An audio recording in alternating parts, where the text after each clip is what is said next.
tahun kayak gitu. Jadi memang dari kecil saya suka main komputer, sehingga bagaimana komputer itu bisa juga ada passion saya di bisnis, bagaimana komputer sama bisnis itu bisa bisa nikah gitu ya, akhirnya jadi namanya digital entrepreneur. Nah, hari ini karena kisi-kisi dari, Kak Okti, dipanggil Kak ya? Kayaknya udah terlalu tua Anda ya. Tante Okti, menurut Tante Okti, kisi-kisinya adalah, apa tuh namanya, tentang keluarga, terus juga kebanyakan ada emak-emak ya. Makanya saya kemarin membuat materi ini khusus bisa dibilang nih, malah lebih ke arah manajemen, keuangan keluarganya itu yang lebih banyak daripada bisnisnya. Karena bisnis mungkin nanti ada kelas-kelas lanjutan yang mengajarkan bagaimana jualan bisnis dan lain-lain, kayak gitu. Dan ini memang khusus mama, tapi saya kaget juga ternyata bapak-bapaknya juga lumayan banyak ya, kayak gitu. Jadi nggak cuma emak-emak di sini kayak gitu. Ya, tapi semoga nanti bapak-bapaknya juga bisa ngikutin ataupun nanti bisa tahu sebenarnya, apa namanya, mama itu kebutuhannya apa aja. Karena saya nanti akan memberikan beberapa sharing apa yang keluarga kami lakukan, terutama, saya baru tahu nanti dari istri ternyata beli sayur tuh apa aja saya baru tahu bentuknya selada tuh kayak gimana. Nah, itu nanti hubungannya sama manajemen keuangan keluarga tuh nanti ada saya share. Nah, oke. Jadi, saya akan share dulu materinya, sebentar. Nah, ini kelihatan atau enggak, Bapak-bapak, ibu-ibu semua, Mas, Mbak? Kelihatan ya? Oke ya? Sip ya, kelihatan ya? Oke, bismillah ya, kita mulai. Jadi ya, mungkin sekitar sekitar setengah jam kali ya, semoga waktunya bisa, sehingga nanti ada tanya jawab. Jadi, judulnya bisnis keluarga yuk minimal bisa untuk bayar listrik. Ya, sebenarnya ini gara-gara kemarin listrik itu naik. Saya kena di 2 kali lipat nih, kaget tiba-tiba, "Wah, kok segini?" Gitu kan. Ya, akhirnya itu jadi terinspirasi ketika kemarin teman-teman dari, Warung Umat nanya, "Apa judulnya?" Ya udah judulnya ini aja lah, kayak gitu. Nah, oke.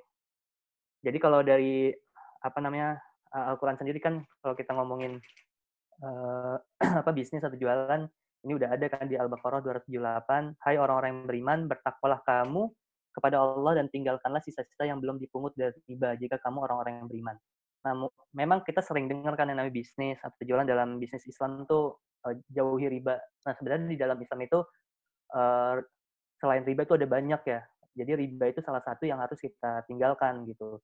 Jadi ada banyak dan itu biasanya ada di kajian fikih muamalah. Nah, saya harap ketika kita misalnya berbisnis atau jualan, kita juga mulai belajar tentang ekonomi Islam dan itu ada pelajaran banyak, tokoh-tokohnya juga udah banyak kok sekarang yang membahas itu. Jadi kita biar tahu selain riba tuh ada apa aja. Karena ada juga kan, apa tuh namanya, saya dapat ilmu gitu ya dari guru-guru ekonomi Islam bahwa Umar bin Khattab pernah berkata jangan pernah memasuki sebuah pasar ketika kita tidak mengerti bagaimana tentang jual beli ekonomi Islam karena itu akan berbahaya. Karena urusan urusan jual beli atau bisnis itu urusannya surga neraka gitu. Jadi kita sebagai Muslim yang semoga Allah taatkan gitu ya dalam jalan yang benar, kita juga harus belajar gimana sih etika-etika Islam atau akad-akad dalam Islam dalam berjualan seperti itu. Nah, alhamdulillah Warung Umat kita juga punya semacam dewan pengawas syariah lah gitu ya. Jadi kita tanya ini akadnya apa. Jadi semoga di Warung Umat juga itu berkah ya ketika kita sudah menjalankan sesuai dengan syariat Islam secara fikih muamalah juga. Kayak gitu. Nah, kalau di hadisnya sendiri kan sesungguhnya sebaik-baik penghasilan ialah penghasilan para pedagang yang mana apabila berbicara tidak bohong, apabila diberi amanah tidak hianat, apabila berjanji tidak mengingkarinya, apabila membeli tidak mencela, apabila menjual tidak berlebihan dalam menaikkan harga, apabila berhutang tidak menunda-nunda pelunasan, dan apabila menagih hutang tidak memperberat orang yang sedang kesulitan. Ini luar biasa ya. Ini poinnya tentang akhlak sebenarnya semuanya. Kayak gitu. Jadi memang Islam ini indah banget, ada sisi hukum, ada sisi dari akhlaknya. Jadi ketika itu bisa bergabung, akhirnya orang-orang akan melihat keindahan Islam dari orang-orang yang benar-benar menjalankan hukumnya, akhirnya percaya bahwa hukum-hukum itu untuk kebaikan. Kadang kan kesel juga ya kalau ngomong hukum doang, akhlaknya nggak ada gitu ya. Atau akhlaknya bagus tapi hukumnya kok nggak dijalanin. Nah, makanya dua-duanya ini harus digabung kayak gitu. Sehingga nanti kita menjadi pebisnis muslim atau penjual-penjual muslim yang menginspirasi orang-orang. Jadi kita berjualan itu bukan cuman nyari untung, tapi ketika berjualan orang-orang tuh ngerasain, wah bener-bener nih akhlaknya bagus nih, kenapa dia bagus ya? Nanti orang-orang mungkin akan terinspirasi dan bisa jadi itu jalan hidayah kayak gitu. Jadi memang diniatkan lagi selain untuk dapat untung, pastinya bagaimana kita bisa beribadah juga di dalam berjualan kayak gitu. Nah, kita masuk ke materi yang mengenai bisnis keluarga. Pertanyaan adalah tujuan bisnis itu apa sih gitu. Dan saya perlu ngasih penekanan dulu ya. Tujuan bisnis itu bukan tujuan hidup, jadi itu agak beda. Cuman memang karena saya diamanahi untuk membahas tujuan bisnis, jadi kita akan ngomongin tujuan bisnis. Kalau tujuan hidup itu materinya tentang apa namanya merenung tentang diri gitu ya. Nah kalau sekarang kita merenung tentang manajemen keuangan keluarga kayak gitu. Nah, kalau saya memilih dalam tujuan bisnis itu adalah untuk keluarga, sehingga saya pun membangun yang namanya bisnis keluarga. Bisnis keluarga itu maksudnya adalah kalau sekarang ya saya sama istri bisa bekerja sama dalam rumah tangga dan bisa mengisi kebutuhan-kebutuhan rumah tangga itu, baik itu nanti dari pendapatan kayak gaji ataupun dari pendapatan dari bisnis-bisnis yang juga dilakukan baik oleh saya maupun istri kayak gitu. Nah, di sini ada yang namanya segitiga finansial. Nah, saya ngambil dari finansialku.com. Ini udah bagus banget ngomongin segitiga atau piramida perencanaan keuangan. Jadi sebenarnya perencanaan keuangan itu ada tahapannya loh. Jadi nggak tiba-tiba ujuk-ujuk kita harus investasi. Nah, itu nggak bagus. Jadi harus ada dulu tahapannya. Tahapan pertama itu, ini mungkin bisa dicatat ya, yaitu adalah kita harus melihat bagaimana cash flow atau arus kas kita atau arus keuangan kita, pendapatan pengeluaran. Kita harus tahu sebenarnya pendapatan kita per bulan tuh berapa sih, pengeluaran kita per bulan tuh berapa sih, pendapatan kita dari mana aja sih, dari gaji kah, dari apakah kita jadi profesional kah, atau jasa, atau ada juga kayak jualan yang bisa harian kayak gitu. Nah, terus juga ada namanya di sini habis arus kas nanti kita akan bisa ngomongin dana darurat. Nah, di sini adalah tahap pertama yang kita omongin adalah tentang keamanan keuangan kayak gitu. Nah, keamanan keuangan lagi setelah nanti kita selesai dari bagaimana kita bisa tahu arus kas atau arus duit kita dan dana darurat kita akan bisa mulai menggunakan duitnya itu untuk keamanan berikutnya di level kedua, yaitu tentang asuransi. Nah, asuransi itu memang ada perdebatan ya, di kalangan ulama pun ada perdebatan membolehkan dan tidak boleh. Yang kalau asuransi konvensional jelas tidak boleh. Tapi kalau misal kayak BPJS kan itu konvensional. Nah, tapi itu secara apa namanya yang saya pelajari dari para ulama itu kalau itu adalah semacam paksaan dalam negara itu masih mendapatkan keringanan ya. Tapi ketika udah memakai asuransi konvensional lain di luar yang disuruh negara, itu benar-benar nggak boleh. Nah, masih ada memang perdebatan yang membolehkan antara asuransi syariah sama asuransi tidak syariah. Kalau saya pribadi, lebih cenderung yang membolehkan asuransi syariah. Tapi saya juga pasti menghargai bagi Mas, Mbak, atau Bapak Ibu di sini yang tidak bilang juga asuransi syariah itu tidak boleh. Di sini kita mungkin berbeda pendapat, tapi kita mempunyai dua-duanya dalil-dalil yang kuat seperti itu. Nah, baru ketika sudah tadi secara arus kas tercatat, pengeluaran pendapatan pengeluaran, terus dana darurat itu sudah sudah tersolusikan. Nanti dana darurat saya jelasin ya. Baru nanti bisa ke asuransi itu, baru setelah itu semua oke, baru kita masuk ke fase di atasnya level 3, yaitu mulai ke tentang kenyamanan keuangan. Yaitu baru kita ngomongin tentang investasi, terus mau dikemanakan investasinya. Nanti baru ngomongin lagi setelah level 3-nya ada level 4, dana hari tua, pensiun, terus penghasilan pasifnya, passive income-nya dari mana, sampai nanti ada di level kelimanya itu distribusi kekayaan, atau namanya estate planning, waris dan hibah. Nah, hari ini kita bahas yang mana sih? Hari ini kita akan bahas yang paling dasar tentang cash flow sama dana darurat, yang nanti berhubungan sama bisnis. Nah, level 2 sampai 5-nya, ya itu nggak kita bahas, karena waktunya juga terbatas. Ya, semoga aja bisa ada waktu lagi nanti kita bahas yang lainnya, kayak gitu. Nah, sebelumnya ini saya contohin dulu, ini yang saya lakukan sama istri, ini udah hampir sekitar 2 tahun saya melakukan ini. Jadi saya sama istri itu melakukan pencatatan cash flow. Cash flow tadi itu ya harus kas. Kas itu maksudnya pendapatan, pengeluaran itu kita catetin, dan kita biasanya dimulai ya dari pastinya pengeluaran dulu. Pengeluaran itu ada apa aja sih? Nah, itu yang kita anggarkan. Nah, itu saya bagi biasanya jadi, kalau di sini contohnya ada 7 ya. Itu saya bagi pertama kategori pengeluaran itu ada untuk pajak, yang kedua ada untuk ziswaf, zakat, infak, sedekah, sama wakaf. Terus yang ini 2A ya, 2A itu saya khususkan sedekah istri karena ada hadisnya bahwa ketika sedekah terbaik itu adalah sedekah yang paling dekat dengan engkau, yaitu keluarga, salah satu istri sama orang tua. Jadi ini untuk bapak-bapaknya mungkin yang nonton, kalau nanti gajian anggarin tuh ada sedekah atau hadiah ya bahasanya. Kalau sedekah kayak pengemis gitu ya. Maksudnya di sini hadiah karena sedekah kan mirip dengan hadiah ya. Untuk istri karena di sana ada hadisnya bahwa ya yang terbaik itu sedekah adalah yang ke orang-orang terdekat. Nah, di sini istri sama orang tua. Disitulah nanti baru orang lain, terus baru prioritasnya ke yang lain. Itu ada dalilnya seperti itu.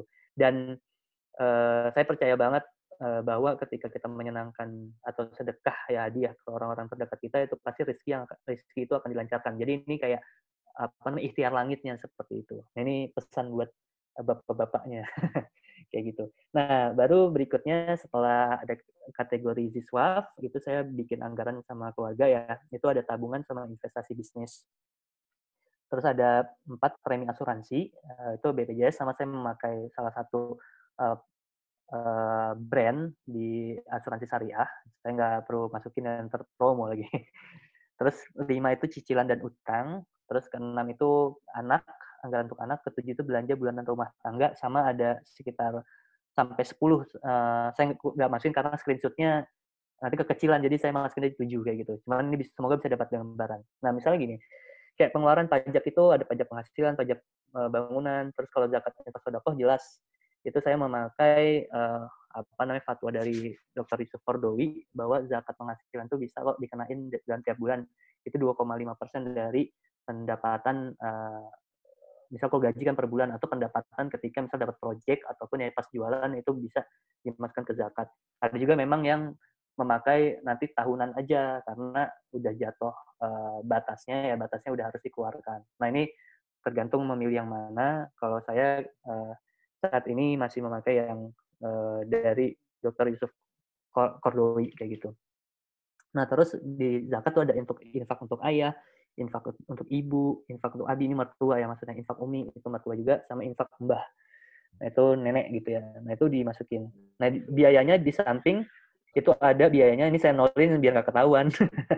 Nah terus nanti kontribusinya saya bikin rasionya persentase karena setiap anggaran ini juga harus dilakukan rasio persentase kayak gitu.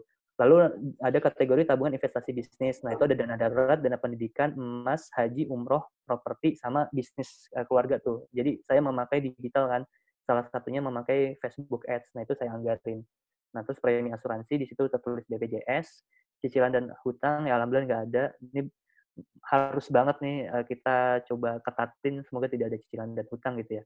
Nah, terus ke-6 tuh anak. Ini saya tulis benar-benar detail. Main di Cimanggis Square. Jadi, main di Cimanggis Square itu mall deket sini sebelum COVID ya. Itu saya tulis, terus main kemana lagi. Pampers anak, itu basah, mainan. Itu anak saya namanya Zia sama Kai. Jadi, saya tulis juga snack Kai-nya tuh apa, mainan Kai apa, buku Kai apa, pakaian Kai, pakaian Zia, sabun bayi, daycare. Jadi itu saya detailin gitu. Belanja bulan rumah tangga juga gitu. Air galon saya catat. Terus chia seed itu karena kami penyuka dunia apa namanya tumbuh-tumbuhan herbal gitu, jadi beli chia seed, madu, tisu kering, makanan sehat di Topet, sayuran, daging, ikan, tukang sayur, makan di luar keluarga, GoFood, itu kita anggarin semuanya. Ini biar apa? Biar kalau kata Prabowo biar nggak bocor. Nah, makanya kita harus anggarin dulu. Ini mirip negara lah. Negara itu punya APBN yang anggaran negara yang itu nanti dikeluarkan biar kita punya batas sebenarnya. Dan ini sangat-sangat membantu. Sebelum saya memahami ilmu anggaran pengeluaran ini, itu kebocoran luar biasa. Apalagi dulu saya jomblo ya. Itu tadi sih kayak ngelihat ada mau sesuatu, terus kita nggak punya anggaran ini, asal ngelihat wah masih ada kok di rekening atau di dompet, hajar. Nanti bingungnya pas udah mau nikah, lah aku nggak ada duitnya gitu ya. Nah karena kita nggak memakai sistem anggaran ini. Jadi ini sangat berguna banget dan saya udah melakukan ini kurang lebih 2 tahun, itu luar biasa apa namanya membuat tenang, membuat berkah karena akhirnya kita tahu kemana aja uang gitu. Dan ini harus dilakukan sama berdua suami istri, jangan istri sendiri suami sendiri, itu nanti malah berbahaya. Karena sebenarnya keluarga itu kan kita sama-sama ya jalanin. Kalau main game tuh ada player 1 sama player 2. Nah, itu barengan bikinnya. Player 1, player 2 tujuannya kemana, terus sudah tahu juga pengeluaran kayak gimana. Nah, pendapatan nanti juga dari pemasukan atau pendapatan itu juga harus sama-sama terbuka. Saya sendiri ya terbuka sama istri, ini pendapatan kalau misalnya dari apa namanya bisnis, dari misal saya jadi konsultan itu dikasih tauin kayak gitu. Istri pun ngasih tauin uangnya yang ada di rekening berapa. Karena itu untuk keterbukaan, dan ketika keterbukaan itu enak nanti komunikasinya ada apa-apa. Kalau saya nyaranin gitu ya, mungkin ada yang punya pendapat lain, tapi saya belajar dari beberapa apa namanya guru-guru saya, ustadz dan ulama-ulama, itu lebih baik disatuin kayak gitu. Masa disatuin tuh bareng-bareng tahu gitu, walaupun pasti kan ada namanya harta istri sama harta suami kan, itu kalau dalam Islam juga kan dibedain kan, harta istri milik istri, kalau harta suami itu milik suami sama milik istri sama milik keluarga gitu kan. Makanya kita kan sebagai suami itu sebagai qawam ya, sebagai imam pencari nafkah kayak gitu. Tapi dengan keterbukaan informasi, terus bareng-bareng bikin target, bikin anggaran, itu nanti bisa rumah tangga itu lebih enak, dan nanti bisnis keluarga itu akan lebih enak. Nah, terus berikutnya, kalau misal bisa detailin lagi, detailin aja lagi. Kayak misalnya tadi nih, tadi kan baru anggarannya itu ngomongin tentang anggaran yang di kebutuhan rumah tangga tuh kayak beli beras, sayur.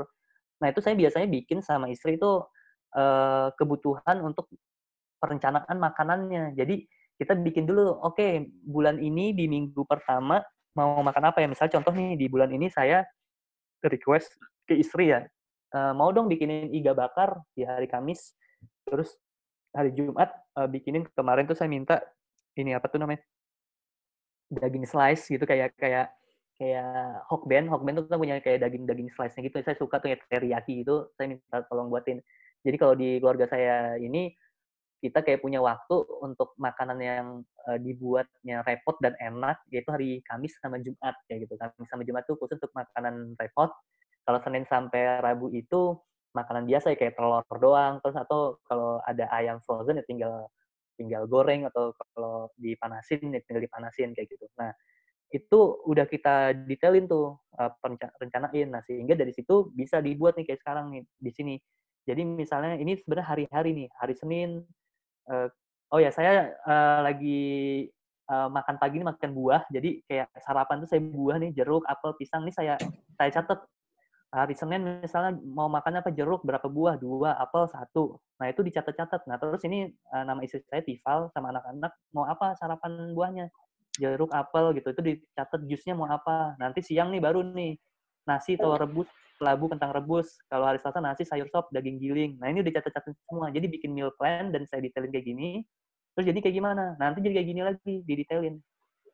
Sebenarnya berapa sih anggaran pengeluaran untuk beli buah? Ini jadi saya kategoriin. Ini kategori buah, ini kategorinya buah, sayur, jamu. Karena saya keluarga pecinta jamu, jadi jamu itu saya nyetok gitu ya untuk apa namanya bahan-bahannya juga. Terus suplemen ya kayak habas sauda, terus juga apa namanya madu kayak gitu-gitu. Terus makanan pokok, beras, snack itu saya kumpulin, dan ini khusus untuk yang tadi, untuk kategori kalau kita lihat itu yang di belanja bulanan rumah tangga doang. Ini untuk meal plan kayak gitu. Nah, jadi sehingga nanti ketahuan ini berapa sih totalnya dan kita tuh makan apa, dan itu jadi lebih jelas. Dan istri saya sangat terbantu ketika kayak gini. Jadi sebelum pakai kayak gini, jadi kayak kebingungan, bahkan ini masak apa ya? Kadang nggak ada, akhirnya nggak GoFood gitu, jadi bocor lagi. Nah, tapi ketika diginikan jadi enak. Jadi kita kayak sadar diri aja ketika, wah mau GoFood ya, orang udah dijadwalin ini, kalau beli GoFood hati-hati loh, GoFood aja sekali kan 50, sampai kalau lo makan berkeluarga tuh bisa 100 gitu ya. 100.000 bisa bocor, nggak ada anggarannya loh, kayak gitu. Nah, itu jadi kita jadi sadar diri gitu sih. Sehingga yang namanya kebocoran itu jadi diminimalisir seperti itu. Nah, dari sini kita nanti akan tahu nih total pengeluaran yang ketika kita detailin ini nih, kita akan dapat kayak total pengeluaran kita per bulan berapa sih dari total, dari kategori tadi gitu ya, dari yang kita bayar pajak, bayar apa tuh namanya, zakat, infak, sodako, bulanan rumah tangga, anak, itu kan di total jadi pengeluaran bulanan kan, kayak bayar listrik itu berapa. Nah, itu untuk apa? Nah, kalau kita udah belajar tentang manajemen keuangan keluarga, itu sebenarnya nanti untuk fungsinya untuk menghitung dana darurat. Jadi dana darurat itu apa sih? Dana darurat itu sebenarnya konsep awalnya itu adalah bagaimana kita mempunyai dana darurat bagi keluarga ketika ini contohnya kalau misalnya suaminya atau imamnya yang bekerja, atau kalau ibu-ibu tuh single parent ketika bekerja di kantor, ketika tiba-tiba ya nauzubillah min dzalik, misalnya dipecat gitu ya.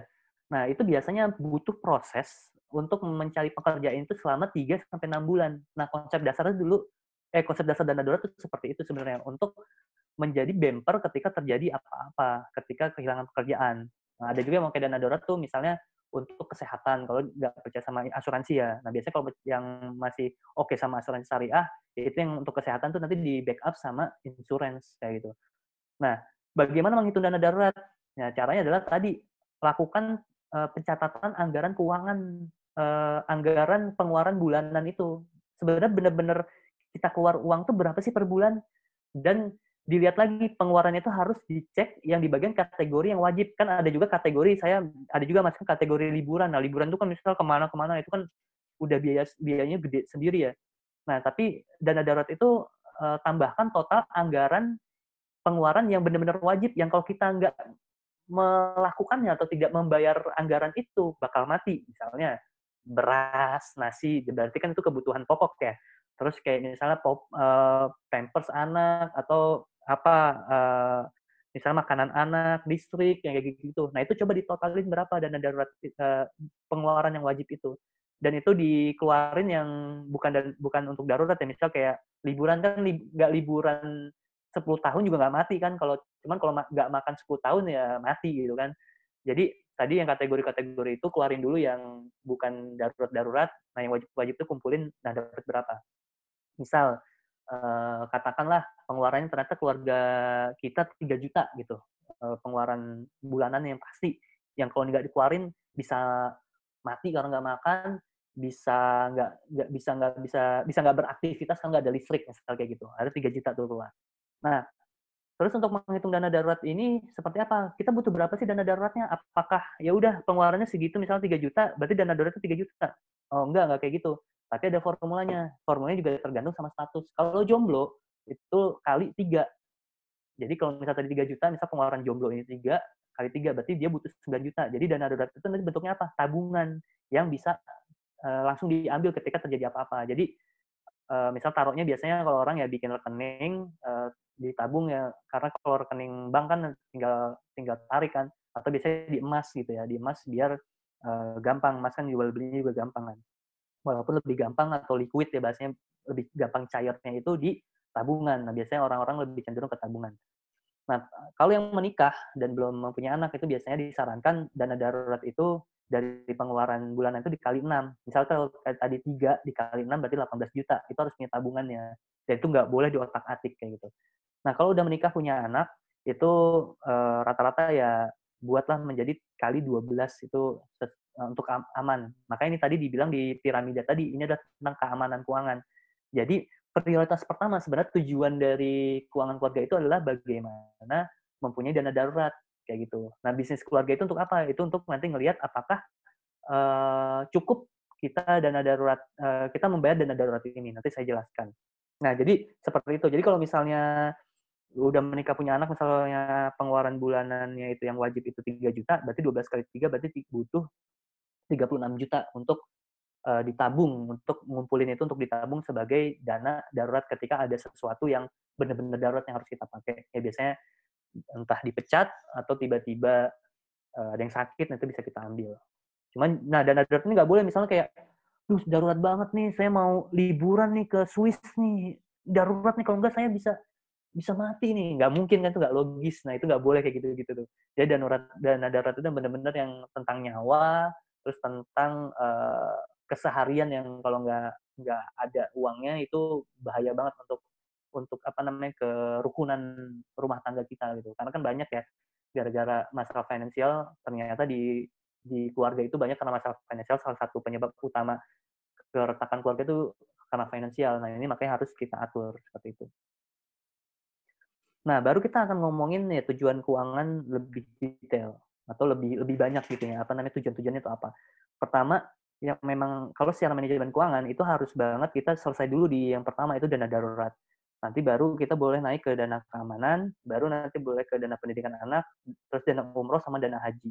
Nah, ini harus kita estimasi berapa semua biayanya, kayak gitu. Nah, ketika kita estimasi, ini kan pasti nanti ada biaya-biaya kan. Wah, ternyata segini segini, duit dari mana? Nah, kan ketika pertanyaan duit dari mana, ketika kita ngomongin tadi ada pendapatan pengeluaran, nggak mungkin kan dari mana itu dari pengeluaran kan. Masa pengeluaran dikeluarin lagi? Nggak mungkin. Berarti kan kita cuma satu-satunya sumber yaitu dari pendapatan kan. Nah, pendapatan itu salah satunya yaitu dari bisnis. Makanya ketika kita estimasi mau begini mau begitu, ternyata pengeluaran apa dari pendapatan nggak cukup, baru kan kita cari caranya gimana gitu. Nah, nanti mungkin ada pertanyaan, apakah harus dana darurat dulu, baru nanti boleh ke dana umroh atau dana haji? Sebenarnya gini, ini ngomongin prioritas. Dana darurat misal prioritasnya di 70%, nanti boleh yang 30% itu diferensiasi atau di substitusi gitu, atau diberikan ke dana haji, itu boleh juga. Juga nggak saklek harus 100%, tapi ada prioritas di sana. Kayak gitu. Nah, ini pakai contoh kasus ya. Dana darurat pengeluaran 3 juta per bulan, dan dia menikah belum mempunyai anak. Terus berarti kebutuhan dan daruratnya itu berapa untuk ditabung ya? Berarti 6 bulan ya kan? Karena dia menikah tapi belum mempunyai anak, berarti dana darurat itu si pengeluaran itu 3 juta dikali 6 ya. Tadi rumusnya ingat kan ya ini ya. Nah, di sini rumusnya. Berarti 18 juta. Nah, terus dilihat, wah berarti butuh 18 juta nih kita nih. Berarti ngomong sama istrinya, sayang kita butuh 18 juta nih dana daruratnya. Oh gitu, yuk cek yuk. Aku kan nggak punya pendapatan, aku ibu rumah tangga, kamu kan yang kerja. Pendapatan kamu berapa? Pendapatan aku sekarang sih misalnya dia bilang pendapatan aku 3 juta. Dan 3 juta ini udah habis untuk kehidupan kita. Nah, berarti kalau kayak gitu nih, kasus satu ya. Berarti pendapatan 3 juta dikurangin pengeluaran, yaitu 3 juta juga, berarti nol.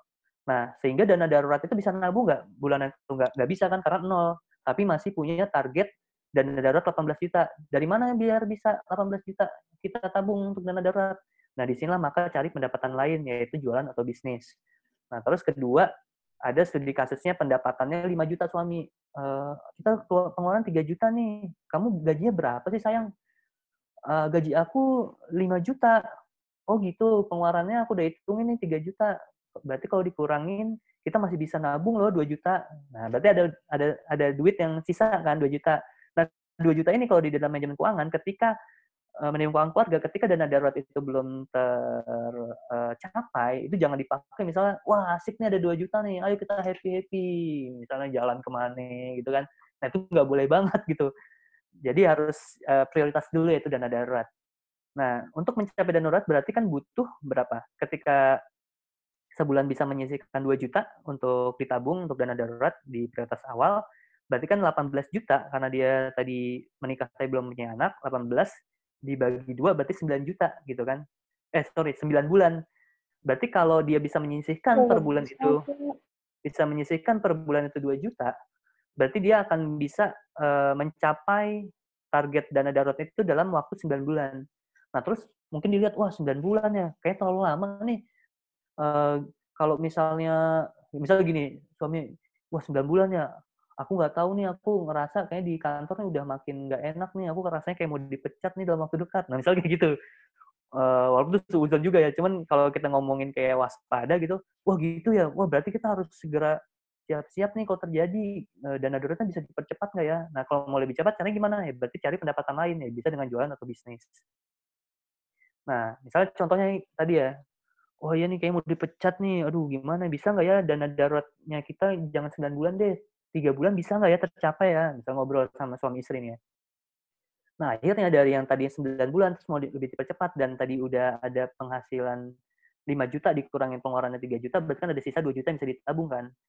Lalu berarti kalau target dana daruratnya 3 bulan, berapa 3 bulan berapa sih yang harus ditabungin, disisihin buat dana darurat ini? Berarti kan 18 juta dibagi 3 bulan kan, berarti per bulan itu harus 6 juta.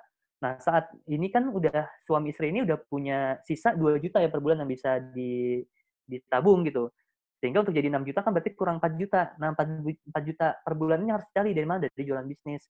Nah, gimana sih caranya? Ya, ini sedikit promo gitu ya. Nah, caranya salah satunya adalah kita jualan produk-produk dari Warung Umat kayak gitu. Nah, ini Warung Umat nih salah satu partner kami dalam berjualan. Jadi kalau kakak-kakak, ibu-ibu, Mas Mbak ada yang tahu tentang produknya namanya Littlezam, EduPlaymate, nah itu produk-produk yang kami supply kayak gitu. Jadi saya pakai contohnya yang produk kami aja ya biar makin laku. Nah, jadi caranya bagi 4 juta itu biar ketemu ya salah satunya jualan. Paling cepatnya itu jualan. Apalagi sekarang jualan itu emak-emak udah paling oke lah.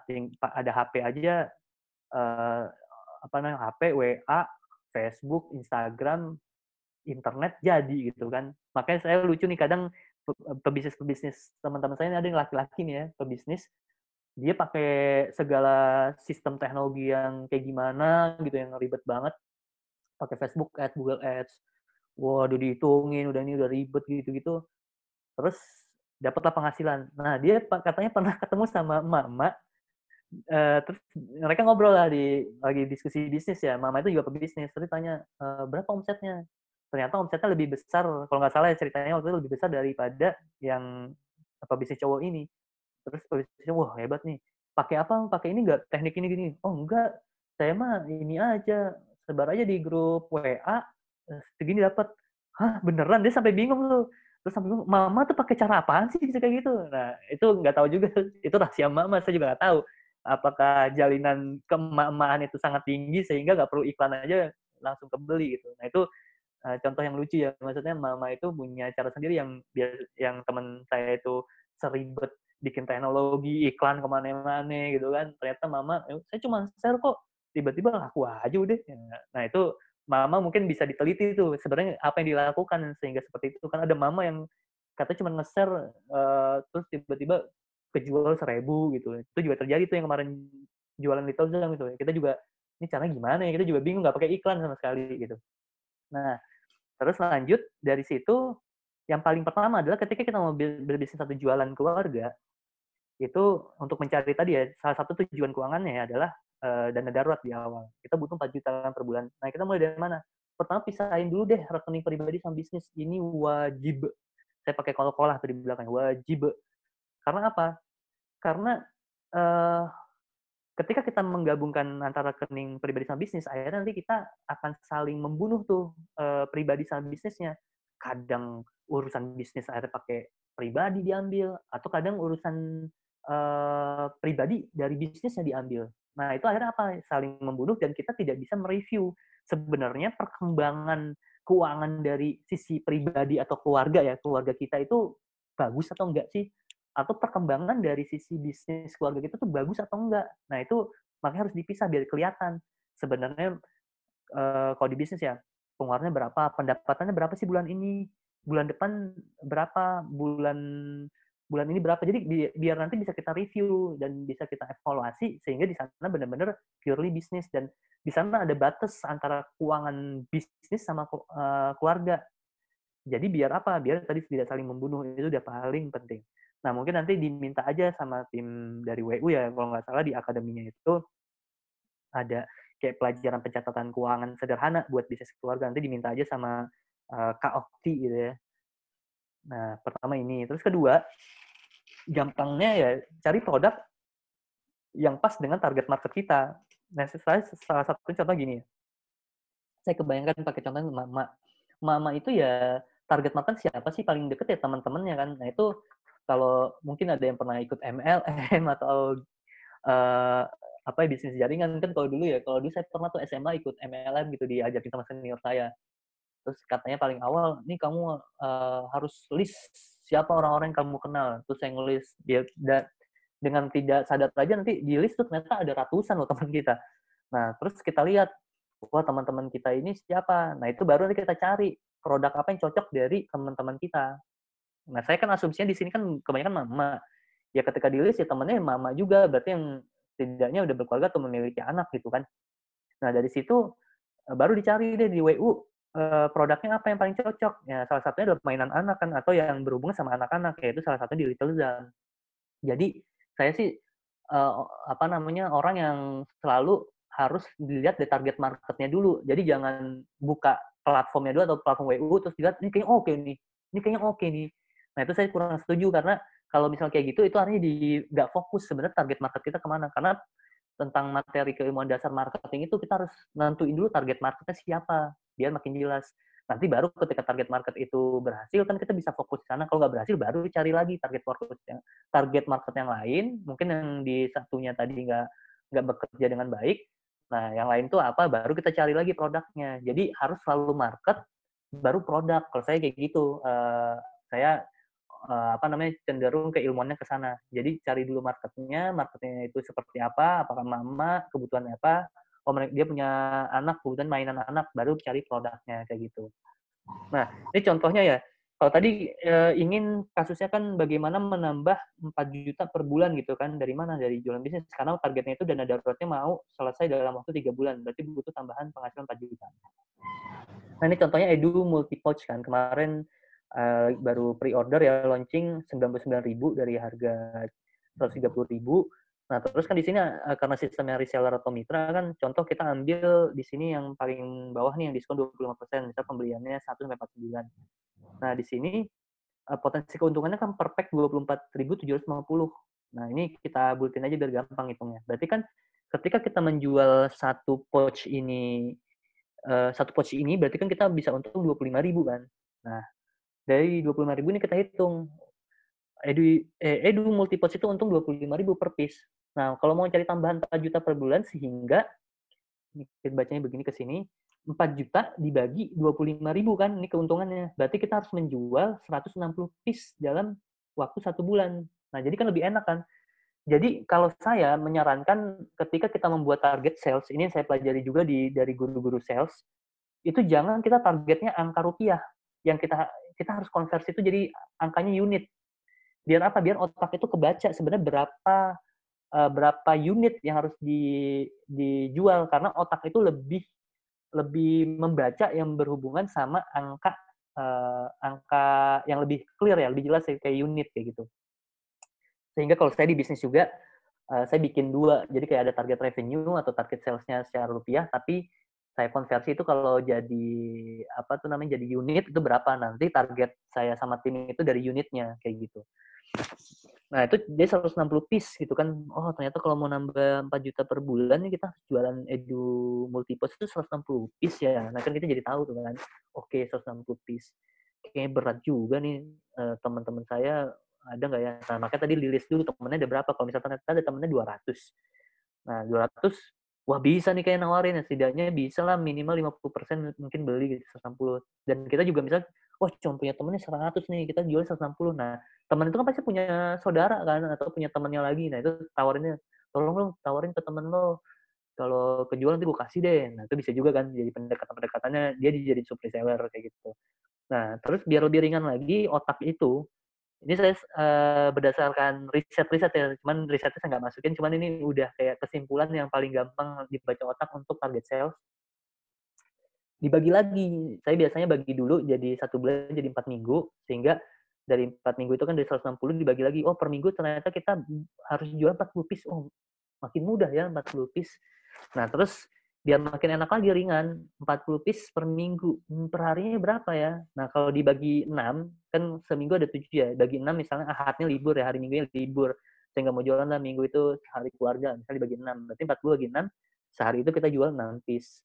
Nah, 6 piece itu berarti kita target tuh, udah jelas tuh, oh sehari pokoknya 6 piece, seminggu itu butuh 40 piece, sebulan 160 piece. Kalau ini tercapai, saya bisa nabung untuk dana darurat dalam waktu 3 bulan nih. Jadi saya nggak perlu deg-degan nanti. Atau ketika suami nanti dipecat gitu. Nauzubillah min dzalik, kayak ini tadi ya, kasusnya seperti itu contohnya. Ketika suaminya kayaknya dia ngerasa kayak mau dipecat ya kayak gitu. Nah, akhirnya dia mau mempercepat dana daruratnya jadi 3 bulan. Nah, akhirnya itu nanti di otak jadi kebaca. Jadi tiap hari tuh yang di otak udah kelihatan target 6 hari, 6 pieces, 6 pieces. Nanti jadi otak tuh lebih enak, hari itu 6 pieces. Jadi langsung kebayang tuh 6, ke siapa ya jualan, pasti langsung kayak gitu, 6 orang. Jadi kebayang kalau misal langsung tiba-tiba atau dikasih 4 juta, itu pasti nggak ketahuan tuh. Karena 4 juta itu semacam angka target, tapi nggak tahu how to-nya, nggak tahu caranya. Nah, ketika membedah ini menjadi unit dan menjadi dibagi time span-nya atau waktu-waktunya atau mingguan jadi harian, itu otak itu akan ngebaca langsung caranya. Oh begini, sebenarnya target segini. Akhirnya nanti kebaca caranya, karena ketika udah makin detail nanti akan tahu, oh ini harus ke sini sebenarnya nawarin, misalnya nawarin, oh nawarin Bu Ijah nih, oh nawarin Bu Rohmah nih. Nah, itu udah kebaca 6 orangnya kayak gitu. Jadi akan lebih mudah otak. Dan itulah yang membuat orang-orang yang bisa membuat lebih detail ini menjadi lebih produktif dan dia tidak akan termakan sama emosinya sendiri. Karena kalau biasanya nggak dipakai detail kayak gini atau di breakdown lagi, dia akan bikin 4 juta tuh yang ada tuh emosi doang. 4 juta gimana caranya, gue pusing nih kepala gue nih. Jadi sehari-hari tuh mikirnya 4 juta, 4 juta, 4 juta, tapi nggak dapet-dapet gitu kan. Itu karena ya yang dipikirin tuh besarannya, terus nggak tahu caranya, akhirnya dia pusing, akhirnya nanti motivasinya tuh turun dengan sendirinya. Karena sebenarnya dia kalah sama otak yang nggak tahu cara cara ketemu jalannya gimana, akhirnya demotivasi gitu. Nah, jadi tadi ya didetailkan, di breakdown berdasarkan unit kayak gitu. Nah, akhirnya 6 pieces per hari. Nah, terus saya juga pengen ngasih tahu juga rahasia dari bisnis itu sebenarnya kan ada yang namanya keberlanjutan atau sustainability business. Kalau tadi kita ngomongin di sini, ini kan berarti bagaimana orang membeli kan pertama. Ingat, bisnis itu adalah investasi. Kalau kita ngomongin kita berjualan. Nah, orang yang udah pernah beli sama kita, kemungkinan besar kan bisa repeat order kan. Jadi bayangkannya semangatnya adalah ketika kita susah-susah di awal nih nyari orang-orang yang apa namanya mau beli kita, tapi ingat ketika perjuangan di awal-awal itu nanti orang itu akan repeat order dan itu akan lebih mudah. Dari situlah yang mungkin rahasia daripada emak-emak menjalin menjalin apa hubungan dengan emak-emak lain sehingga ketika ada produk lain ya dia udah percaya sama emak itu, dia orangnya jujur. Tadi balik ke dalil-dalil yang di atas ya, jujur, baik, sharing, mungkin sampai kadang curhat diladenin. Akhirnya percaya ketika ngeluarin produk lagi, misalnya dari WU ada open PO lagi, tinggal disebar ke grup WA-nya itu, oh udah deh beli aja, saya percaya sama bunda ini, dia baik banget, udah saya belilah saya. Bahkan kalau dia jual jual angin juga saya beli. Bisa jadi kayak gitu kan. Akhirnya yang dibeli itu nanti bukan lagi produk, tapi adalah trust. Yaitu kepercayaan. Dan itu yang dibangun sebenarnya dalam bisnis. Bisnis itu ujungnya adalah bagaimana menjual trust atau membangun trust itu sehingga orang-orang mau membeli. Kayak gitu. Makanya penting banget kalau di bisnis itu, kalau kita lihat jangka panjangnya itu adalah trust, jangan sampai di bisnis itu kita menyalahi aturan-aturan yang ada di ekonomi Islam yang akhirnya oh udahlah nih biar untungnya makin besar saya tipu misalnya gitu-gitu. Atau udahlah nanti kalau dia jawab dia dia nanya-nanya mulu saya kesel, udah saya bilang udah lu nggak usah beli lu ribet amat. Nah jangan kayak gitu, karena ekonomi Islam aja udah ngomongin tentang bagaimana akhlak dalam kita berbisnis dan juga itu untuk investasi ini ke depan, jadi bisa repeat order lagi, bisa dibeli lagi kayak gitu. Nah terus kita ngomongin tujuan keuangan yang tadi itu biar dari tadi kita pelajari biar makin enak di otak, biar otak makin bisa menjelaskan bagaimana caranya, berarti kita harus tambahin namanya target waktu. Nah, kalau tadi di poster itu adalah minimal bisa bayar listrik, ya contohnya ya, bayar listrik itu 500.000 misalnya ya. Ada yang misalnya lebih kurang daripada itu atau yang lebih banyak daripada itu ada juga kan. 500 per bulan contohnya. 500 per bulan itu berarti berapa kalau kita pakai Edu Multipouch 25.000. 500.000 dibagi 25.000 aja berapa itu? Ya sekitar gitulah pasti sekitar apa sih? Saya jadi mau ngitung sebentar ya. 500 tadi 500.000 dibagi kan sama keuntungannya Edu Multipos 25.000 ya sekali penjualan. Berarti butuh butuh 20 piece. Jadi kita kalau bayar listrik ya kalau sesuai dengan poster yang awal, kalau kita misal bayar listrik 500.000 itu butuh dalam sebulan jualan 20 piece Edu Multipouch. Kalau sesimpel itu aja, jadi nggak udahlah saya nggak usah bikin dana darurat udah pusing banget, udahlah saya bayar listrik aja misal 500.000 gitu. Nah berarti 20 itu kalau dibagi jadi 25 hari kerja aja ya bahkan sehari itu satu, bahkan kadang satu hari itu nggak jualan juga nggak apa-apa. Jadi di otak tuh udah ada, oke target gue satu hari ini satu piece. Nah itu hari nanti otak nyari. Kalau misal sampai siang belum ada, dia pasti akan nyari terus. Oh, pokoknya gue harus kejar nih, satu orang harus beli, dicoba-coba. Nah itu akhirnya jadi tahu kan caranya. Nah seperti itu. Nah ini juga nanti yang harus dilakukan, kayak tadi dana darurat itu berapa? 18 juta misalnya per bulan. 18 juta di bulan ketiga tuh cara gimana tadi udah kita bahas. Dana keamanan atau asuransi seperti apa, dana pendidikan anak nih juga misalnya saya juga bikin kan dana pendidikan anak nih, anak saya usia berapa nanti kalau masuk sekolah mau kemana, jadi saya juga udah ngelisting dari sekarang walaupun anak saya usianya sekarang baru 3 tahun sama 1 tahun, cuman kita udah mulai ngelisting dari sekarang biaya-biaya ketika masuk sekolah, misalnya SDIT berapa, masuk UTAP berapa, Nah, biasanya ke sana tuh SDT atau Kutab sekarang lagi di sana ya trennya, atau homeschooling kayak gimana itu harus kita tahu. Karena kan pendidikan itu biayanya itu setiap tahun tuh naik sekitar 20%. Nah, makanya ini harus kita atur juga kayak gimana. Nah, dan itu dipakein waktu, target waktu. Nah, terus dana umroh berapa? Atau dana haji 50 juta misalnya. Kalau lunasin DP-nya berapa? 25 juta. Nah, itu targetin tahun berapa? 2000, misal 2021. Sehingga 25 jutanya itu bisa kita breakdown lagi. 25 juta tahun 2021 yang kayak tadi tuh dana darurat.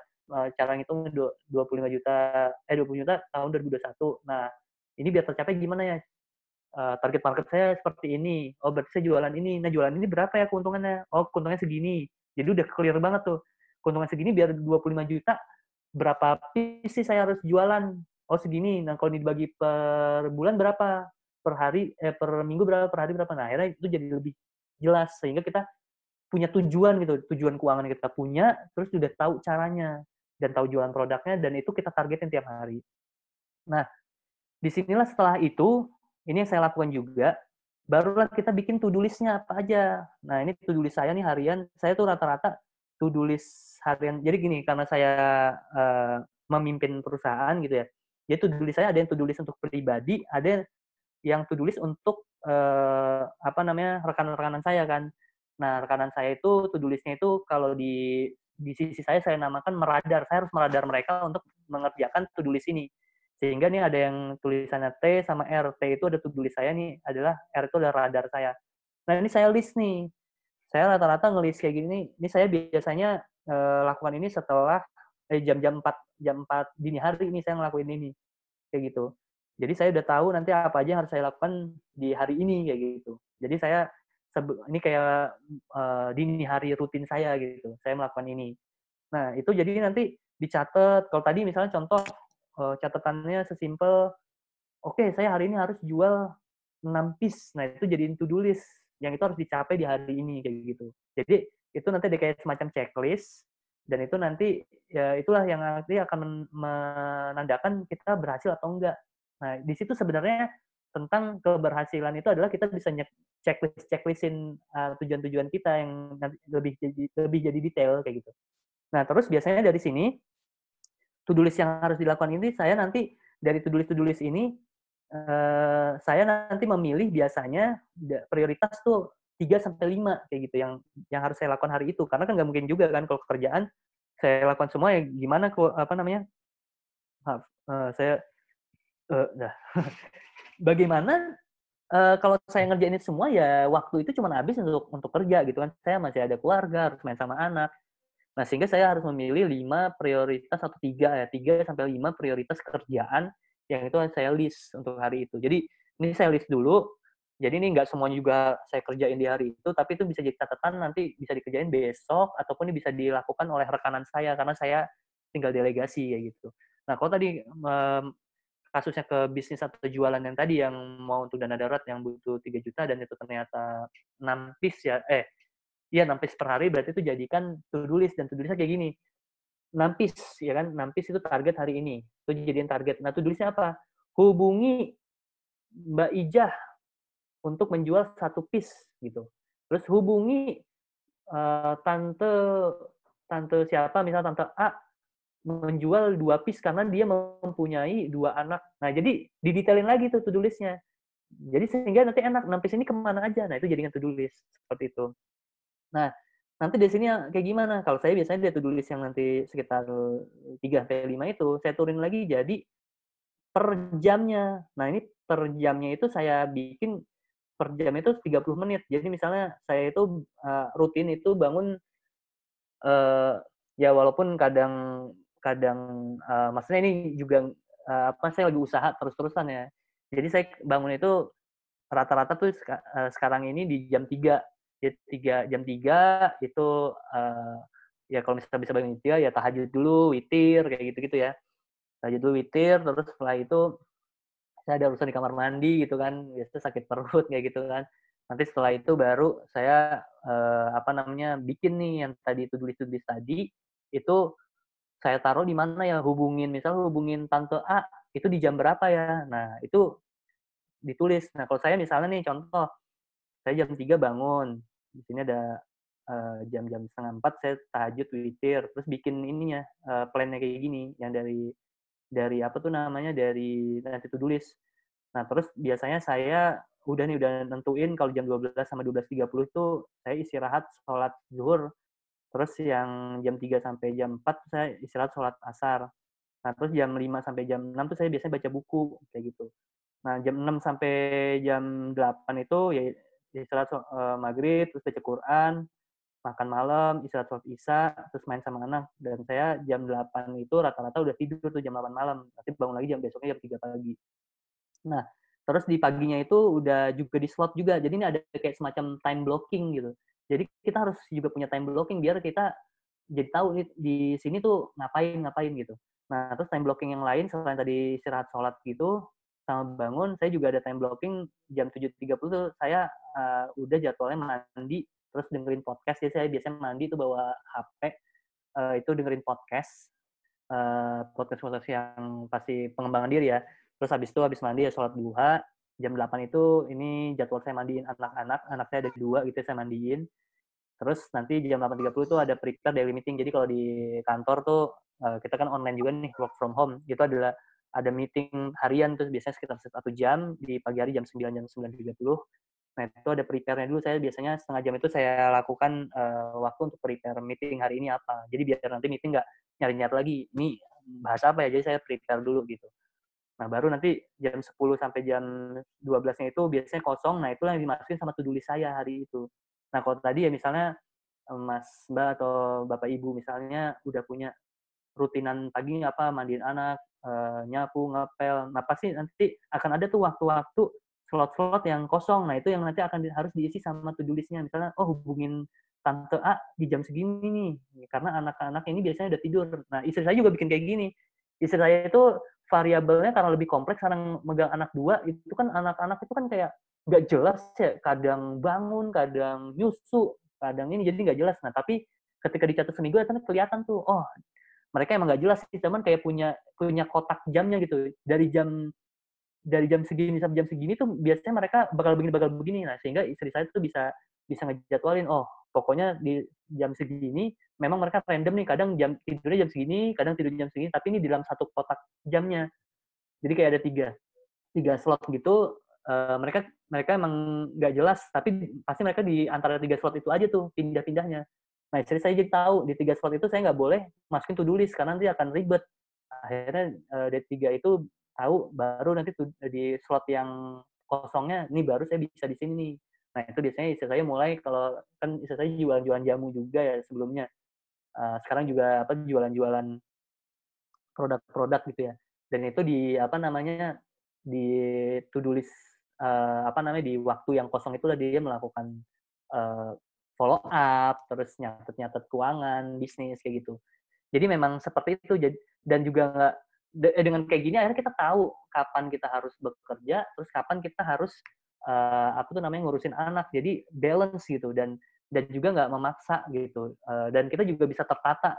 Dan tertata ini enak kan, kadang kita merasa nggak punya waktu tuh sebenarnya bukan karena nggak punya waktunya, karena kita nggak ngelihat aja waktunya yang kita punya tuh ada di mana. Dan ketika kita tahunya, biar kita tahu waktu kita adanya di mana, ya makanya kita harus tadi dimulai dari target tujuan keuangan, terus didetailin, terus kita harus menjadwalkan to do list-nya apa, terus harian itu kita seperti apa, rutinitasnya kita catat, kita blocking, kayak di sholat misalkan jam segini, pokoknya jam segini harus sholat, nggak boleh masih kerja, kayak gitu-gitu. Apalagi kalau sholatnya itu kan urusannya wajib gitu ya. Nah, itu harus kita time blocking. Nah, itulah yang akhirnya ini yang saya lakukan sama istri di keluarga. Alhamdulillah kerasa gitu dari sisi kebocoran keuangan minim, terus hati lebih tenang karena dan rasanya apa, ketenangan batin di antara kami gitu ya sebagai keluarga itu kerasa ya, karena kita saling transparan, kita tahu masalahnya kita apa, pendapatan berapa, pengeluaran kayak gimana, kita tahu tujuan keuangannya seperti apa, anak mau diapain, butuh biaya berapa, terus harian ini istri saya ngapain, istri saya tahu harian ini ngapain, akhirnya jadi tahu. Jadi kayak misalnya udah tahu dia nih kalau saya mau lagi meeting kayak hari ini, dia udah tahu dari tadi pagi ya kalau saya mau ada meeting ini, sehingga dia sadar diri aja, nggak ada di dalam kamar saya ini kayak gitu, nggak ada di dalam kamar kerja gitu kan. kalau misalnya nggak tahu kan, misalnya nggak diobrolin, misalnya istri saya masih di dalam nih, terus masih main sama anak, terus berisik, terus saya bilang, "Keluar dulu dong, keluar dulu." Terus dia misalnya kayak merasa, "Kok gue diusir sih?" Misalnya gitu kan. Nah, itu bisa ribut kan. Itu sesimpel gara-gara nggak komunikasi aja, kayak gitu. Nah, jadi ini selain untuk bisnis, sebenarnya untuk bagaimana menjaga, rumah tangga atau meningkatkan kualitas di rumah tangga sih saya rasanya begitu. Makanya ini bagus banget ketika diterapkan. Nah, terus berikutnya, lah ini kan plan, beneran kejadian. Nah, pertama nih saya, yang saya lakukan kayak anggaran pengeluaran kayak gitu, jadwal-jadwal gini udah hampir kurang lebih, apa namanya, Mas Maula, mohon 2 maaf, ya. kayaknya kita Oh ya, waktunya 10 menit lagi maksimal ya, biar nanti kalau ada oke. tanya jawab masih bisa. Oh, sorry sorry, ya. Iya. Tolong timekeeper kasihin ya. Ini nanti kasihkan sharing. Ya, jadi ini udah dilakukan 2 tahun. Nah, kalau yang mendetail-mendetail seperti ini, kalau yang sama istri, memang baru-baru sekitar, kita udah nyoba sebenarnya dari, 1 tahun, tapi waktu itu istri masih belum terbiasa dengan hal ini, akhirnya saya ngerjain sendirian aja. Sampai akhirnya istri udah mulai mau ikut nih di 3 bulan, 2 bulan yang ketika nyatetin yang sedetail ini. Dan akhirnya istri malah ketika udah ngerasain sendiri, sempet kemarin ya bikin-bikin di awal nih palanya pusing banget. Terus saya bilang, "Ini emang pusing di awal, tapi nanti rasain sendiri deh kalau udah ngejalanin." Nah, pas udah selesai, dia ngerasa, "Wah iya ya, jadi enak banget, jadi enteng banget, jadi tahu ini, jadi tahu itu." Jadi kayak ngerasa, apa ya, kalau bisa dibilang kayak dibuka gitu matanya, cring gitu. Bisa ngeliat, "Oh ini aturan begini, aturan begitu." Yang sebelumnya tuh nggak tahu, jadwalnya apa, ini harus ngapain habis ini ya, suami mau ngapain sih, kayak gitu. Nah, itu jadinya dia lebih kayak tenang dan bisa prepare-prepare banyak hal gitu, karena udah tahu jadwalnya seperti apa. Nah, ini yang saya lakukan sama dari dulu ya, saya tuh bikin tadi, ini kan misalnya jadi plan ya, plan doang mah itu, jalan nggak? Nah, itu makanya itu harus di-review juga. Saya bikin di ini kalau ini bisa di Excel atau apa, itu bikin dulu kan kayak plan, nah itu saya bagi biasanya jadi yang naif sama realistis ininya. Jadi saya bikin ini naifnya, naif itu biasanya kita mau pokoknya sempurna nanti begini begini begini. Nah, tapi pas dijalanin kan bisa jadi, lah baru mau belajar, anak udah bangun, istri udah gini, udah gitu. Nah, itu dicatat nggak apa-apa. Wah, ternyata gini gini gini. Nah, sampai akhirnya nanti saya biasanya nyatet ini biasanya 1 minggu dulu, saya ngelihat gimana 1 minggu ini berjalannya. Memang capek, jadi kayak meneliti diri sendiri dengan juga diri sendiri itu juga capek untuk, mengerjakan sesuatu. Jadi kayak kita merasa jadi kayak ada 2 orang yang lagi ngerjain sama yang lagi neliti. Emang capek banget, cuman itu butuh banget untuk kita bisa tahu nanti bagaimana kita bisa me-manage keluarga dan worth it kok ketika itu capek, nanti ketika jadi hasilnya worth it banget kok. Itu pasti akan lebih mudah nanti ke sananya. Nah, sehingga saya bikin kalau di bawah tuh kelihatan ya, ada yang saya garisnya merah itu naif, yaitu adalah planning-planning saya yang naif. Ya naif itu artinya pokoknya saya ingin sempurna, ini yang pengen gue inginkan nih, pokoknya harus kayak gini. Nah, pas berjalan kan enggak kan, nggak mungkin terjadi 100% kan. Nah, itu kita catat. Nah, itu saya catat nanti di bagian sheet-nya yang namanya realistis. Nah, di realistis itu adalah hasil-hasil revisi atau kejadian-kejadian nyata yang terjadi di minggu-minggu yang saya rencanain ternyata nggak terjadi. Nah, nanti baru kelihatan. Tapi juga jangan kayak gini, udah naifnya gini ya, terus ini juga nggak jalan, udah yang santai aja. Akhirnya dicatat tuh realistis itu sebenarnya bukan realistis, tapi malesnya atau pesimisnya. Jadi kayak, ya udah nggak bisa lah. Tapi kita harus memaksakan yang naif tadi, mana sih yang sebenarnya bisa kita lakukan benar-benar. Tapi karena ada sesuatu yang misalnya, oh ini nggak bisa karena ada ini, ada itu. Nah, itu jadikan evaluasi. Nah, itu nanti akhirnya jadi namanya realistis. Kayak gitu. Nah, sehingga saya membuat yang tadi ini nih, yang sekarang udah dilakukan, apa namanya, selama apa namanya, saya udah melakukannya hampir 2 tahun ya, kalau istri baru-baru, eee, awal 1 tahun, cuman pernah nyerah duluan, tapi udah balik lagi nih di 3 bulan ini udah melakukan ini. Ini adalah plan-plan yang udah di sisi realistis, jadi bukan plan yang di naif tadi. Jadi saya udah ngukur, kayak contohnya, tidur jam 8 itu realistis banget, saya udah capek jam 8, jadi udahlah nggak usah naif-naif, kayak saya ingin baca buku lagi agar saya bisa menguasai dunia, saya ingin paling pintar, nggak bisa, saya udah nggak kuat. Jadi jam 8 itu tidur dari tidur aja, bodo amat kalau ada orang yang bilang di luar sana, "Ayo maksimalkan waktu waktu habis kerja itu untuk baca buku, karena di situlah waktu-waktu kita biar bisa mengembangkan diri." Ya nggak semua orang bisa kayak gitu. Kalau saya ya jam biologisnya jam 8 ya udah, itu udah saya coba dan emang nggak bisa juga saya di atas jam 8 ketika udah ngubah itu, bangunnya jam 3 pagi. Nah, setiap orang tuh punya jam biologisnya sendiri gitu ya. Nah, itulah yang akhirnya ini adalah realistis kayak gitu. Jadi realistis itu juga dibuat akhirnya kita sehari itu ya setidaknya ngerjain tuh 3 to-do list atau 5 to-do list lah maksimal. Itu kan realistis. Karena kalau dulu kalau jomblo ya, karena saya juga dulu kayak semua saya hajar dari dulu kampus ya di kuliah, dari aktivis gerakan, terus juga bisnis. Itu tuh dulu saya bisa kali ya ada 20 itu kayak wah saya bisa, saya akan menguasai dunia. Tapi itu nggak realistis, itu naif. Nah, makanya ketika berkeluarga ya udahlah, ketika bukan nyerah ya, tapi udahlah realistis aja. Tapi realistisnya itu realistis yang benar-benar udah terplan dan terriset dengan baik ya. Ini bisa segini kok, kalau dipaksa nggak bisa orang sehari 24 jam kayak gitu. Nah, jadi sudah terplanning dengan realistis. Realistis di sini bukan akhirnya menyerah pada keadaan ya. Karena ada orang juga yang salah bilang realistis itu kayak udah realistis aja lo, nggak bakal bisa begini lo. Nah, itu kan realis mendalam tentang pribadi yang dilakukan berdasarkan data harian, bulanan, mingguan, bulanan, yang itu akhirnya jadi konklusi bahwa sisi terbaik kita tuh seperti apa sih waktunya, kerjaan-kerjaannya inilah yang realistis. Nah, itu yang kita jalanin. Dan di sanalah nanti ketika kita udah realistis, di sanalah nanti adanya kita bisa mudah menjalannya, dan itulah kita insya Allah bisa istiqomah lebih mudah. Karena istiqomah itu kadang kan sering orang yang motivasi itu ada di 1 minggu awal atau 2 minggu, tapi setelah itu kan habis kan, karena apa? Kehabisan energi. Kehabisan energi itu karena apa? Karena naif, semuanya ingin dilakukan, padahal nggak bisa. Kita tuh terbatas manusia, makanya kita harus meneliti diri kita sendiri itu seperti apa terbaiknya. Nah, ketika kita bisa meneliti itu, insya Allah istiqomah itu akan lebih panjang. Karena motivasi itu berbeda sama istiqomah. Istiqomah itu adalah terus-terusan melakukan sesuatu yang kadang kita nggak suka, tapi kita energinya itu nggak habis. Yang habis itu lebih, yang kita lawan itu ada rasa emosi. Kalau kok energi itu hubungannya sama makanan, hubungannya ya sama psikologi juga sih, tapi biasanya hubungan sama makanan, kelelahan, ada energi. Nah, di sana biasanya kayak yang orang-orang kehabisan motivasi, yang tiba-tiba langsung drop, itu karena dia secara energi habis, secara psikologi habis, karena terlalu naif. Makanya kita harus realistis, sehingga nanti istiqomahnya akan lebih mudah, dan melawan diri kita sendiri itu akan lebih mudah karena kita udah tahu apa aja yang harus kita lakukan dan apa aja yang harus kita lawan secara detail.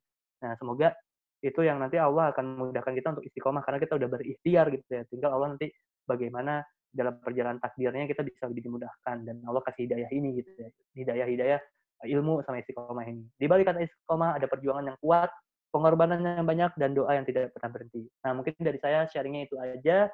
Semoga bermanfaat. Terima kasih. Wassalamualaikum warahmatullahi wabarakatuh.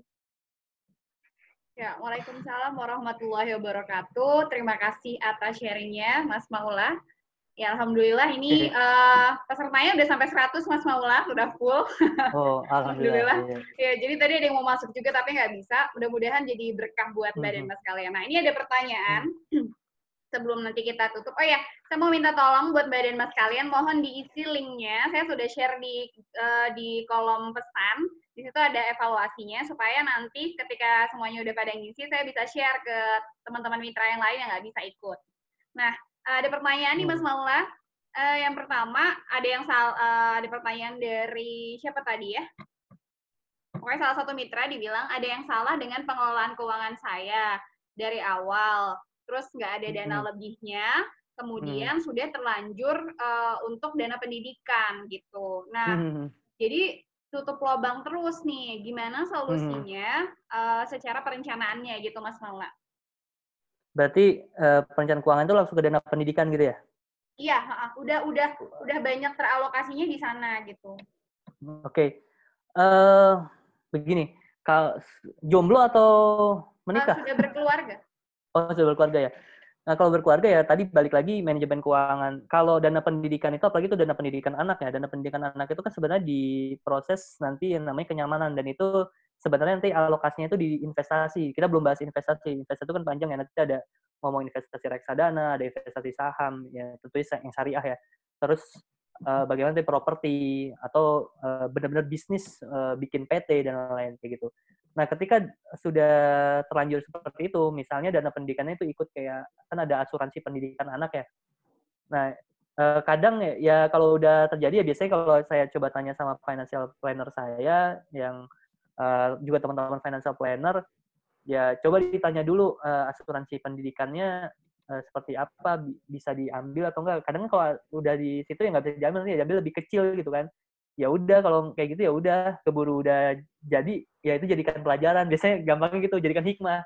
Nah, terus ketika udah dapet ilmu yang baru, kayak misalnya dana daruratnya, oh ternyata harus dana darurat dulu, kayak gimana? Ya mau nggak mau, disinilah saatnya ketika Allah udah kasih ilmunya, bagaimana kita mencari untuk dana daruratnya. Ya tadi, berarti kan anggarannya tadi udah ada dana pendidikan yang ketika itu memang nggak bisa ditarik gitu kan, nggak bisa ditarik ataupun ya itu harus dilanjutkan. Ya udah itu berarti memang jadi anggaran yang harus ada. Walaupun tadi secara prioritas kan itu jadi loncat kan, tapi udah itu udah terjadi gimana? Ya berarti kita lihatlah yang kondisi sekarang, karena kalau kita ngomongin tentang hal yang udah terjadi terus mau kita ubah nggak bisa gitu. Ya kita fokus aja ke solusi. Nah solusinya apa? Berarti balik lagi, hitung dulu cash flow bulanan kali berapa dengan statusnya, sehingga keluarlah namanya dana daruratnya harus berapa, yaitu carilah kalau misalnya memang belum bisa nyisa atau apa, digali lubang tutup lubang. Makanya kalau saya sih nyaranin di sini berarti teruslah untuk belajar sama praktek. Kalau ditanya gimana caranya? Ya mau nggak mau ini tentang bagaimana kita terus berusaha. Berusaha itu ya berarti harus kerja keras sama kerja cerdas. Kalau kerja keras ya jangan menyerah dengan keadaan kayak gini. Kalau kerja cerdas adalah tanyain aja tuh guru-guru di WU tuh yang jago-jago jualan. Ini gimana caranya? Kejar aja udah. Kan memang tugasnya gitu ya. Ini Mbak Okti kejar aja, Mbak. Saya mau dong yang kayak gini sama gini. Begini, kejar aja. Jadi terus gitu. Sampai akhirnya nanti lama-lama ya pelan-pelan ya nanti yang kayak tadi gali lubang tutup lubang, akhirnya lubangnya ditutup, ya akhirnya bisa bergerak lebih nyaman. Karena emang ini ketika udah ngomong keuangan terus ada kayak trapping kayak gitu, ya mau nggak mau itu jadikan hikmah, dan kita udah yuk bismillah cari solusinya, dan solusinya salah satunya pendapatan kan lewat jalur jualan kan, dan itu yang harus dicari bagaimana caranya biar bisa jualan bener. Nah tanyain tuh ke Akademi WU, terus mungkin dari Akademi WU bisa nanti nampilin reseller-reseller yang sukses, kayak kemarin bisa jualan berapa ribu gitu tiba-tiba tuh reseller. Saya juga nggak tahu caranya, padahal ibu rumah tangga gitu. Nah itu mungkin kayak gitu ya poinnya. Jadikan hikmah aja Berarti gitu. tadi balik lagi adalah rencana hitung cash flow bulanannya ya. Kemudian keluar angka dana darurat, nanti penuhi. Oke, terus pertanyaan yang kedua adalah, ada yang request nih Mas Maula kalau misalnya, boleh nggak kalau misalnya tadi format keuangannya kalau di-share gitu. Oh, oke, insya Allah bisa. Nanti coba saya share ya. Oke, Nanti siap. ya Nanti kayak tadi yang untuk hasil PowerPoint-nya, insya Allah nanti akan diolah dulu sama tim akademi untuk dikasih diedit dulu sama tim desain. Nanti akan saya share ya Mbak dan Mas kalian di grup. Nah, itu kemudian ini slide ada saya jelek ya? Ya? Slide saya jelek ya? Apa? Slide-nya jelek yang tadi. Nggak, Kenapa? maksudnya slide-nya jelek, jadi mau didesain dulu. Oh enggak, maksudnya mau mesti ada logonya nih Bang Mola. Oh gitu. Dari, Ya udah boleh. udah standar ya. Oke. Lanjut. Oke. Nah, yang berikutnya ada pertanyaan, bagaimana menentukan prioritas dari to-do list itu tadi? Oke, menentukan prioritas dari to-do list tadi ya. Nah, kalau saya biasa to-do list yang baik dan benar. Ya. Nah, ini sebenarnya ada sebelum to-do list itu ada yang namanya target. Saya biasanya bikin target bulanan. Jadi targetnya itu ditentukan dulu, misalnya kalau target bisnis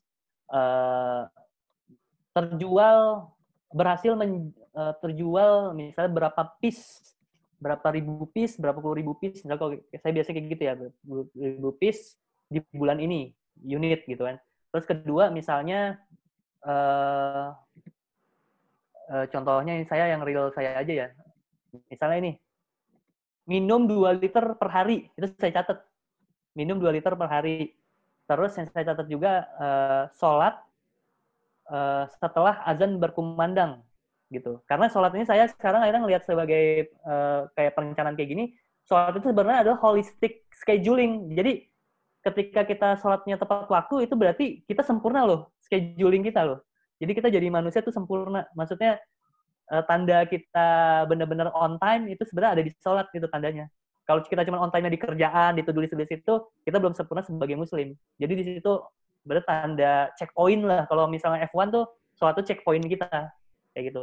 Nah terus dari itu juga misalnya saya ingin ada tujuan dana darurat sisihkan XX per bulan gitu, XX juta per bulan atau X juta per bulan gitu ya. Nah, itu saya tulis juga.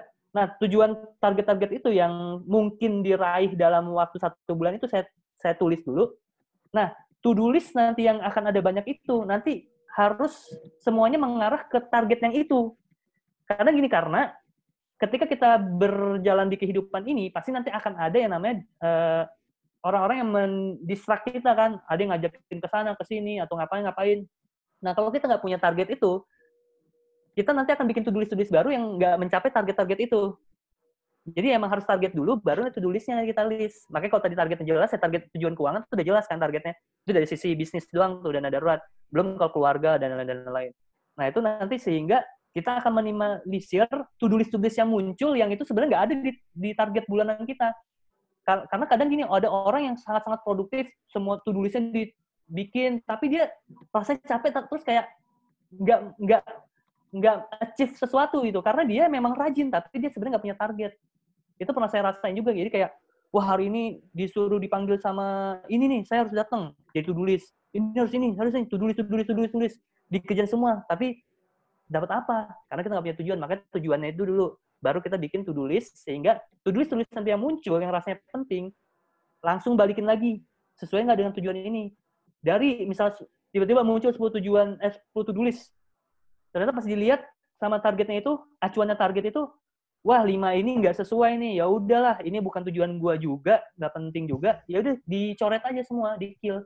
Kita harus komitmen, karena yang mengerti diri kita yang punya diri kita gitu. Maksudnya orang lain ya kadang gini aja, maunya disetir sama orang lain atau kita menyetir diri kita sendiri gitu. Kita maunya menciptakan impian kita sendiri atau menciptakan impian orang lain, seperti itu. Nah, itu penting banget, kita harus punya tujuan dulu yang clear.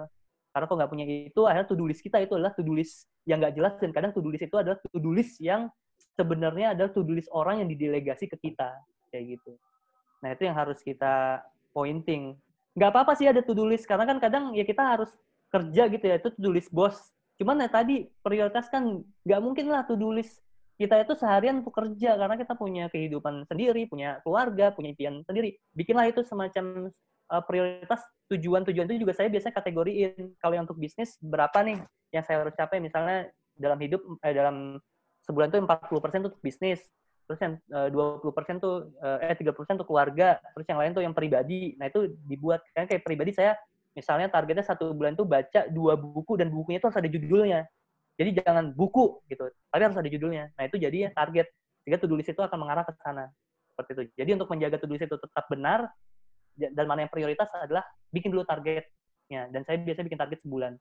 Apakah ada target setahun sampai target yang kayak ke akhirat? Ada juga. Tapi itu makanya harus didetailin. Sampai akhirnya saya pegangnya pakai dari target per bulan, baru saya bikin nanti target per minggu, sampai nanti tadi ya jadi target per hari itu loh. Nah, itu sebenarnya turunannya kayak gitu. Ada acuan lah. Karena kalau kita nggak punya pegangan, ya kita bakal terombang-ambing. Pegangan itu adalah tujuannya itu. Gitu. Oke, siap. Terima kasih, Mas Maula. Ada closing statement terakhir mungkin ini, karena juga udah masuk asar juga. Iya. Oke, closing statement-nya ya. Closing statement saya, jangan menunggu perubahan, jadilah perubahan itu sendiri. Jangan menunggu perubahan ya. Ya, jadilah perubahan itu sendiri. Oke, terima kasih banyak atas waktunya Mas Maula. Terus tadi ada salam juga dari teman-teman mitra, katanya terima kasih, ilmunya sangat bermanfaat. Terus alhamdulillah, insya Allah dilanjutkan ya Mbak dan Mas kalian dari tim WU buat kelasnya gitu. Terima kasih banyak atas waktunya Mas Maula, semoga berkah selalu. Dan yang paling penting adalah praktek ya Mas Maula. Ya, karena perbedaannya cuma di praktek. IQ itu nggak terlalu ngaruh, di praktek doang. Kayak gitu. Itu bedanya. Oke, terima kasih banyak atas waktunya Mas Maula. Sekali lagi, bagi yang belum mengisi form evaluasi, saya minta untuk mengisi, karena nanti kalau misalnya udah sebagian besar mengisi, 50%, 70% dari peserta ini sudah ngisi, nanti akan saya share hasil recordingnya ya. Jadi kita buat teman-teman mitra yang lain nih, kasihan kalau misalnya ada yang nggak ikut ya. Sekali lagi buat form evaluasinya, mohon diisi. Oke, terima kasih banyak atas waktunya Mbak dan Mas kalian. Selamat beraktivitas kembali. Intinya tadi adalah buat target, kemudian taruh turunannya gitu. Apalagi tadi soal terutama juga buat manajemen keuangannya. Target itu penting di awal. Oke, saya pamit undur diri, Oktina dari tim Akademi Warung Umat. Insya Allah nanti akan ada lagi. Di bulan ini insya Allah kita akan ada 2 kelas. Nanti di bulan depan akan dikabarkan waktunya kembali. Insya Allah berbagi dari emak-emak juga gitu ya. Untuk emak-emak, bukan mama doang sih, ada bapak-bapaknya juga di sini ya. Insya Allah mudah-mudahan bermanfaat untuk diterapkan. Jangan lupa praktek ya. Terima kasih atas waktunya. Saya mohon undur diri. Mas Maula juga mohon undur diri. Mohon maaf jika ada kesalahan. Wassalamualaikum warahmatullahi wabarakatuh. Waalaikumsalam warahmatullahi wabarakatuh. Makasih semuanya. Ya, boleh live kepada Mbak dan Mas kalian. Ini sekalian saya add ya meetingnya. Nah.